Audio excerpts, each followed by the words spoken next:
Oh, hi folks, I hope you're well. And I hope you can hear me okay. Thanks for the kind comments on previous videos. Um, I've always, I suppose, been a little bit cynical. I've one of these, I was one of these annoying kids, I suppose, who who say, "Oh yeah, prove it." Yeah, yeah. Well, unless I can see it, taste it, touch it, smell it, wear it, feel it. You know what I mean? I need proof, man. Give me the proof. Give me the evidence. I should have been a detective, but well, no thanks. I can't bear. I just cannot abide being near those people who are the criminal elements because they piss me off. What gives them the God-given right to be arseholes and take other people's property and steal and hurt other people? I don't think there's any room or place on this earth with people like that, and having to deal with them on a daily basis. It was bad enough when I worked in the NHS, having to deal with the people who just simply are on a self-destruct button. They're on a mission to kill themselves, no matter what you say to them. And this is why I couldn't be a GP, because the daily grind of meeting people who seem adamant that they know what they've got to do to get better and stop being ill. You only have to look at the average waiting room in a GP practice, as I do on occasions, to basically adjust my meds, I suppose. But I'm not overweight. I eat very, very carefully. I look after myself. Yes, I know, I confess, I used to smoke. That was the only stupid thing I ever did in my life, quite frankly, because I don't drink at all. I might have a beer if I have a get-together with a mate, just one. And even then, I don't really like it. It doesn't do much for me. I'm quite happy with a glass of lemonade. But hey-ho. So the purpose of this video, though, notwithstanding what I just said, is that I am still staggered by the number of people that are walking on this earth, the flat one that we live upon, that don't seem to do themselves any favours at all. They have no interest in looking after themselves, as though it's their God-given right to expect everybody else to look after them. And it's about time people took responsibility for the state of themselves. You only have to look at America now to realise the way it's heading in the UK as well.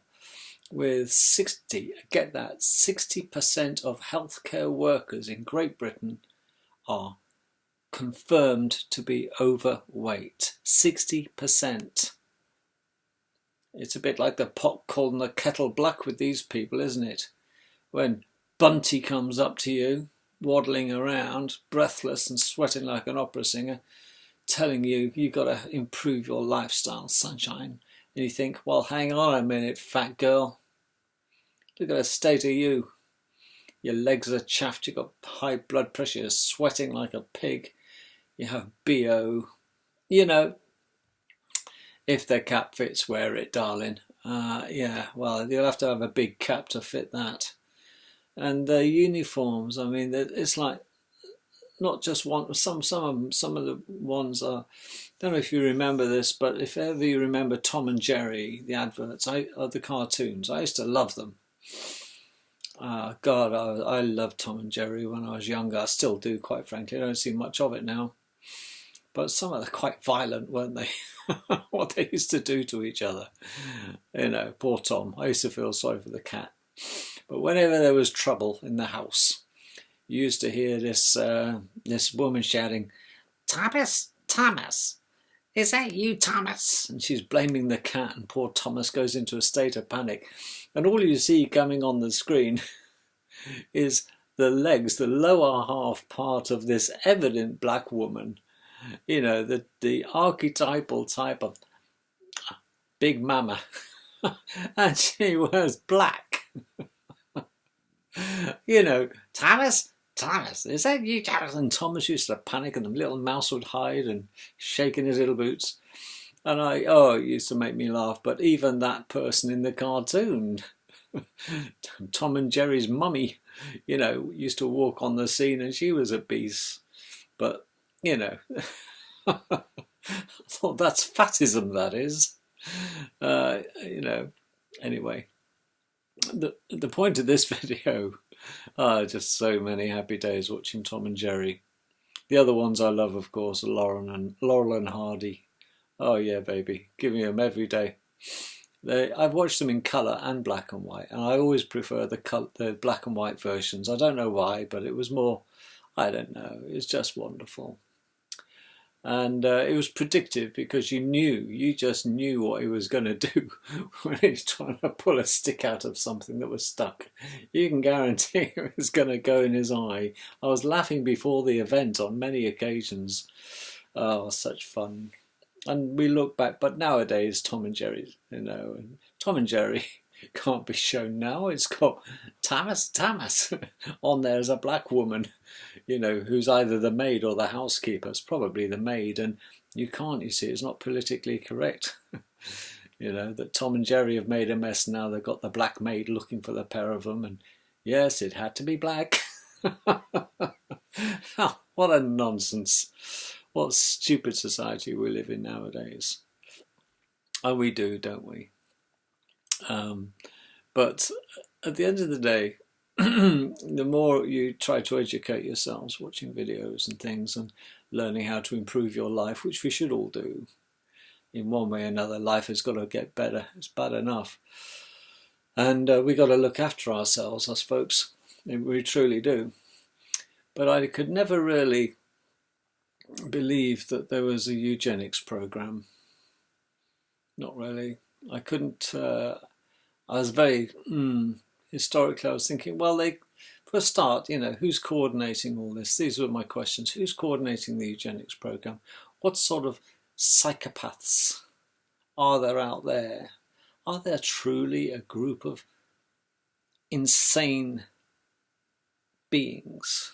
I can't call them humans, that look to downsize the population by hook or by crook in any way they can. They wouldn't do that to us. Don't be so ridiculous.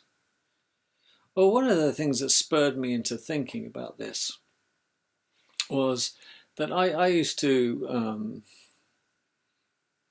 be heavily into organic. When the world of organic food came out and organic farming, I was very interested, because I really didn't want to eat chemicals. Because I live on the edge of a farm, and back of my house is all fields and woods. I watched the farmer spray all sorts of shit on his crops, which for the most part is either wheat or hemp. And he tends to rotate these things. And that the sprays, you know, are quite phenomenal, what's being put in our soils. And you think, well, okay, that's a load of chemicals. And then you go to the supermarkets to do your shopping, and then you sit and think, well, I'm really opposed to eating anything that's been sprayed with insecticides, because you can't really clean it all off. And I try to eat healthily. And we're all told by the government and the Department of Health to eat more healthy, aren't we? Oh, for sure. Well, I thought what I'll do is, yes, okay, I totally changed up my diet. Our house did anyway. And, you know, I said, right, animal fats only. Okay, we don't have anything else. We just have animal fats. There's no vegetable oils in our house, apart from olive oil, which we do not cook. If you like to get the benefits of olive oil, you can dip your bread in it and eat it raw. But the moment you cook vegetable oils, you destroy their properties, and they, you know, when you eat them, then they make free radicals. But let's not go into that. So you destroy it. You denature the natural oil.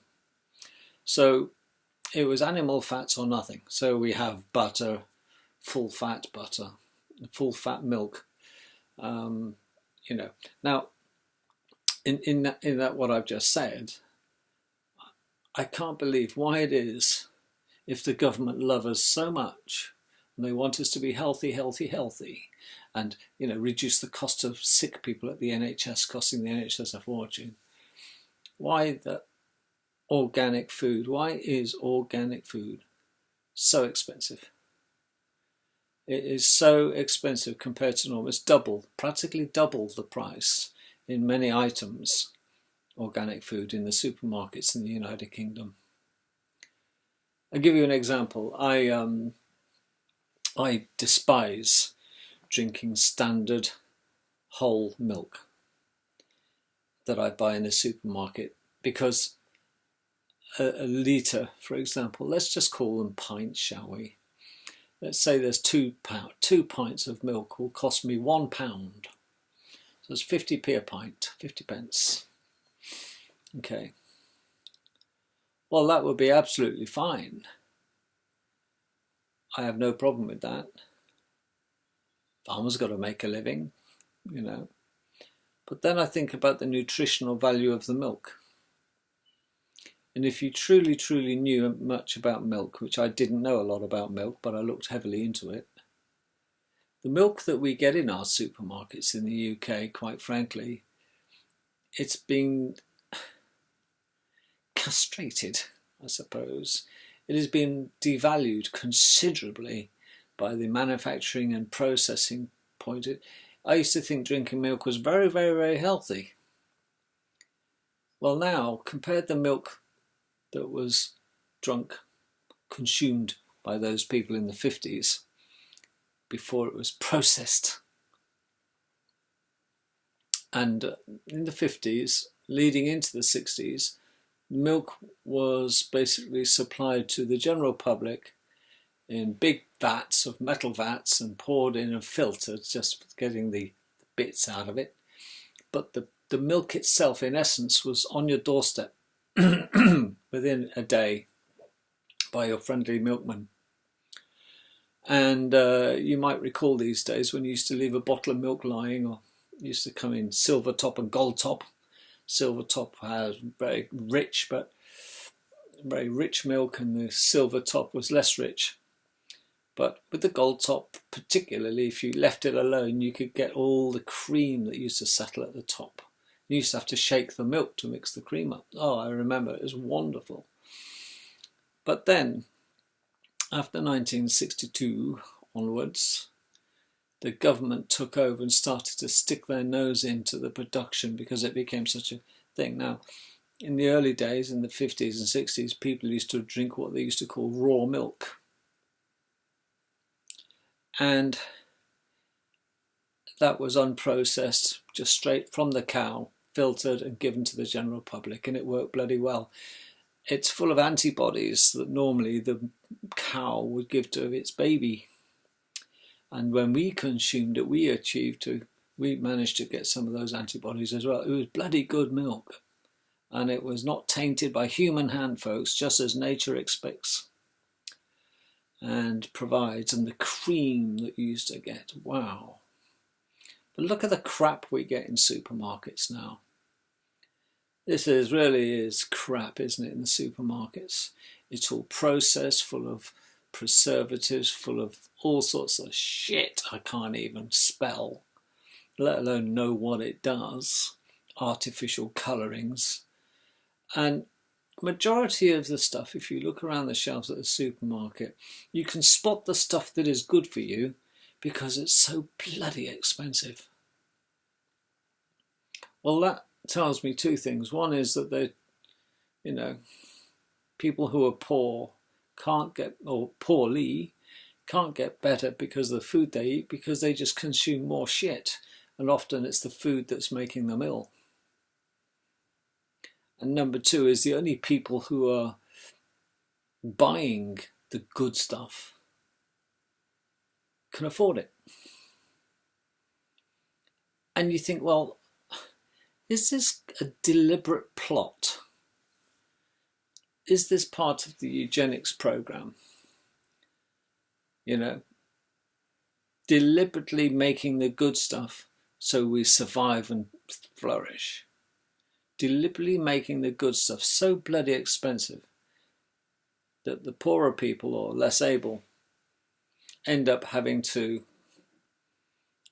just to fill a hole, not because it's nutritional, buy the shit. And by eating the shit, they get fatter and fatter and fatter. They have all sorts of coronary artery diseases, yes, and they have all sorts of other health problems. Allergies, bad skin, all this shit that's coming. And I thought, well, it is. I think it's all part of the eugenics program. Even in UK, we have yet to grow up here and tell Europe to go fuck itself, because we need to stop putting sodium fluoride in our drinking water, which is a rat poison. Sodium fluoride, quite frankly, fluoride, yes, brush your teeth. Fluoride is a derivative byproduct of aluminium production, and I've done a video about that already. Absolute poison. And yet we clean our little teethy pegs. We encourage even mouthwash. And I spent hours looking for fluoride-free mouthwash. There isn't any. Lister Mint, and there's all sorts of supermarkets make their own branding now, but every one of them, they've all got fluoride in, sodium fluoride. And you know, there's only one toothpaste that I found in a supermarket that doesn't have fluoride in it, and that is called Euthymol, E-U-T-H-Y-M-O-L, Euthymol. And it's the best toothpaste, and it hasn't got sodium fluoride in it. Makes you wonder why, doesn't it? And sodium fluoride is the one that is recommended by the armed forces. What a surprise. It truly is. They used to issue it to soldiers when they joined up, but now they stopped issuing it. Buy your own bloody toothpaste, sunshine. But Euthymol, we use it in our house, and it's wonderful stuff. It's pink. It's got a nice taste. It's not minty. Well, the eugenics program. How is this then perpetrated on the humans? Well, it's the food we consume is the big thing. What is the common denominator in all our existence? Is food. We all need food. The big killer, of course, in our nation is stress. Well, we get enough of that, don't we? Got to pay the bills, got to pay the bills. What if I lose my job? Because most people, if they lost their job, they would be out of their house, or their rented house, or their mortgaged house. Within 3 months, they'd be on the street. And there's very, very few people now in this country, UK, who have sufficient savings. Even if they are saving and have saved, they haven't got enough savings to last 6 months in a house without a job. Not really. They're out. We're all on very, very, very thin ice. That induces stress, of course, because you think about losing your job. You think, oh shit, I don't want to think about it. Oh, I hate my job, but... And we live our life like this, don't we? 1 year, it'll be better next year. It never is. New Year's resolutions come and go. We break them. We don't, And this is what life's all about. But I still can't believe that there is a group of people out there who sit around a table and decide how it is they're going to control the world's population. And there truly is. And one thing these psychopaths want to do is get the world's population down to 500 million as a manageable, forget that, a manageable level, sustainable level. Well, I often wonder whether these psychopaths have children. Well, if they do, they farm the little suckers off to prep school immediately, get them away. And their idea of having children, and reason to have children, is to continue the evil bloodline. They don't have children because they love them. They have them because they love their money and they need some vehicle to pass the parcel on and continue the eugenics program. And that's what these little shites do. They're like breeding septic tank things that they are. So we have to be aware, don't we? But we do give them a hand. You see, I looked at buying some more milk today, and I have to buy my organic milk, my raw milk, online, and it gets delivered to my house. And it's literally twice the price per pint. Literally. A litre of milk in our local supermarket of Tesco's is exactly £1.12. It varies, but £1, let's say a pound, shall we? Well, a litre, or no, a pint of milk in this is double the price if it's organic. Okay, and they don't sell organic milk in supermarkets. They have to be sold in farm shops if you're lucky enough to be near one. They don't want to make it easy for us to be healthy. That's the irony. On one hand, they're saying, get healthy, go running, do this. Well, go running. Okay, let's all go running, shall we? Even from a young age, let's all go running and keep fit. That's it. You jog all day. Every weekend, you see them every evening out. Jog, jog, jog, jog, jog. All of these people, whether they're fat or thin, they jog, jog, jog, jog, jog. The slim ones are doing it to keep slim and the fat ones are doing it to lose weight. Yada, yada, yada. And then they go down the gym. These are the obsessives. You know, if it's not about losing weight, it's about putting muscle on. And then, you know, you've seen them. Or the ones that, you know, here she is, midlife crisis, suspects her husband's having an affair, and she's got her ponytail, and she's a bit like mutton dressed as lamb, really. She's got all the gear, but she's past her sell-by date, quite frankly. You wonder what she's up to. And, you know, why is she in the gym? Is she there to meet someone else while the hubby's at work or something? You know, you just don't know. You think, well, give it up, love. But this is all encouraged. But then you see, 5 years later, you look around the orthopaedic lists in hospitals, what surgery is going to be done today? Arthroscopy, that's a scope in the knee to see why the patient's got knee pain.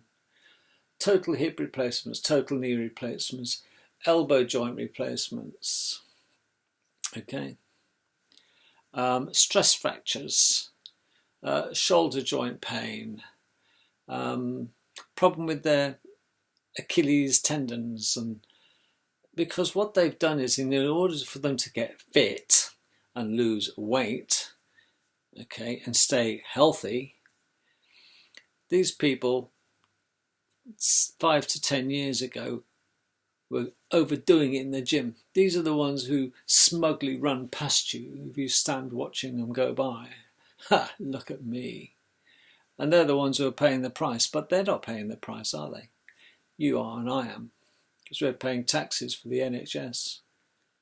So all those getting knee replacements, hip replacements, oh God, doc, my neck is so sore, my C1, oh, I can barely move my head, doc, and oh yeah, well, have a look. Oh, we need a spinal fusion on that one. That's about 15,000 quid easily. That's because what was he doing? He was playing rugby with the boys at the weekend, doing a head-to-head scrum. Bash, bash, bash, getting tackled. He was so macho when he was younger, but now he's a wreck. Sports are supposed to keep us fit, but they don't, do they? Not really. It's a temporary fix, because we are, even if you were a sporty type, nothing wrong with that.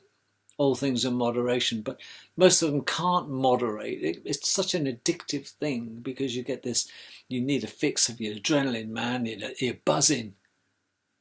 And they get addicted to it. But pay now or pay later, they will pay. Well, they won't actually. You and me will pay for the massive waiting list for hip replacements, knee replacements, joint replacements, cervical fusions, spinal fusions, lumbar fusions, you name it. Because they've been overdoing it, trying to impress their friends and keep fit, and it's a lot of nonsense. And you wonder then, is this all part of this national encouragement, keep fit week? And I was sick of hearing about it in the 80s and 90s. We had the jingle, jangle, jingle, jangle from Jimmy Savile doing, and you think, God, look at him. And nobody, well, I didn't know he was such a major paedophile, satanic, ritualistic, child-abusing necrophile. You know, and I'm sure if I'd seen him and I knew what I knew and I drove past him in a car, my wheel might just slip and I might just plough the bastard into a ditch. I met Jimmy Savile in my life twice and I knew there was something wrong with that guy. I could feel it as I walked past him in the corridor. He was only one at Stoke Mandeville who used to smoke a cigar in the corridor and get away with it. Yes. What a horrible person. But we are surrounded by such people, folks. And these are the eugenicists. These are the ones. And I now believe that such people really truly exist. You see, I've been very cosseted. My parents did a good job, I suppose, of keeping me protected and away from such people. And I do understand not everybody can be cosseted. And some people are more exposed to these than others. But it's always the poor people, it's always those less well off that have such a tough time on this world. And do you know what? They smile. They get through it. Very stoic, you know. And it's a bloody amazement to me that on average, 70 years and 10, that's 70. Most people will die at the age of 70, 75. But we have the capability of living a ripe old age. But why don't we live to 100? Because we're capable. But I don't really want to live to 100. I don't really have a wish to live past 75. But I'll say that now. But perhaps when I'm 74, I'd like to think I've got another few years. You know, it's all very brave of me to say that, isn't it? But it very much depends how you feel. And some people every day is absolute agony when they get up. They wake up and their first thoughts are, oh shit, I'm still here. I've had thoughts like that myself. And all I want to do is die. I just want to go to sleep, close my eyes and just go. And I know it's a selfish thought because I know people love me. And it'll break their hearts when I go, but hey ho, life moves on. And I'm on to pastures new. The one thing is that people find most abhorrent about being ill, I suppose, is the feeling of they mourn the period. Most people who are ill or have been quite ill or have some form of, life is a terminal illness, but some form of thing that doesn't allow them to go on in their lives at peak performance. They are depressed. And it's not a self-pity thing. And it dawned on me why I was depressed on occasions. Because I mourn, I'm in mourning. Because I hanker. I want my old life back. It's not a case of wanting to be young again. It's a case of I want to be 40. You know, I want to be as fit now as I was when I was 40. And I know it ain't going to happen. And it depresses me. I think, well, get over yourself. Just get on with it. The only consolation, as my wife points out when I'm having a pity party, is, listen, there are people worse off than you, but that never works. It doesn't. It doesn't work saying things like that to people. Oh, God, you got away lightly. At least you're still alive. More's the pity. Sometimes. And I used to think people who were depressed are just self-indulgent idiots and should snap out of it, but it's not that easy. It is such a debilitating thing. And for some people, antidepressants truly do work. And for others, they try them and don't get on with them. You know, because once somebody has this bee in their bonnet, this mourning, hankering after, we all hanker after being younger and fitter and more beautiful and handsome we used to be. But what we can do is make the best of what we've got left over. But the government don't want to help in that matter because they make the food so bloody expensive. The food that the oldies, anyone past 40 if you like, that we should actually start improving our intake of good stuff so we can squeeze every last drop and maybe reach 70 years and 10. But they don't, do they? They put fluoride in our water, they inoculate us, they spray us with chemtrails, they put additives in our soil. So when the plants eat it up, we pass it on. They radioactivate our fish. Not so bad in Britain, but try go to Italy and Greece. If you want to see radioactive fish, go take a Geiger counter around a fish stall of freshly caught fish. You would think straight out of the bay at Corfu. Oh, I used to love looking at that when I was a kid. And I'd like to have a look at the radiation pouring out of the fish that are pulled from the Mediterranean even today. Don't even want to talk about the Pacific in America. Now that fish is seriously radioactive. We've got things to look forward to that are going to make us even sicker, of course. Yes, it's called 5G. It doesn't matter though, because, you know, okay, we can download a film in 1.6 seconds. Imagine 1.6 seconds with 5G. Yeah, but I'm not going to be in a fit mental state to appreciate what the film is. Not really. This is the agenda. Well, like everything else, there was a survey in the UK last week about the number of our ethnic Islamic brethren who are voted on and run the local councils of the United Kingdom. These people are absolutely everywhere. We have a Lord Mayor of London, Sadiq Khan, very much into Sharia law. That means he would support taking a child's clitoris off them and cutting off their labia and sewing them up so they just get a little hole to menstruate through. Sorry to be so graphic, but that's the truth. He's quite happy for a man under Sharia law can rent a young underage girl and marry them for the night. He'll pay the mullah a fee for the night, and in the morning he'll bring it back, as they call them, and say, have it back. I want a divorce. And they'll be able to do that. But they've had the girl for the night and deflowered the poor little thing, or abused them, or whatever they've done. Ugh. That's Sadiq Khan's world of Islam. And this is the man. But all over the UK now, the only reason that there's these people in charge of most of the councils in this country now are getting in and wheedling them, getting everywhere like bloody termites, is that they go to council meetings.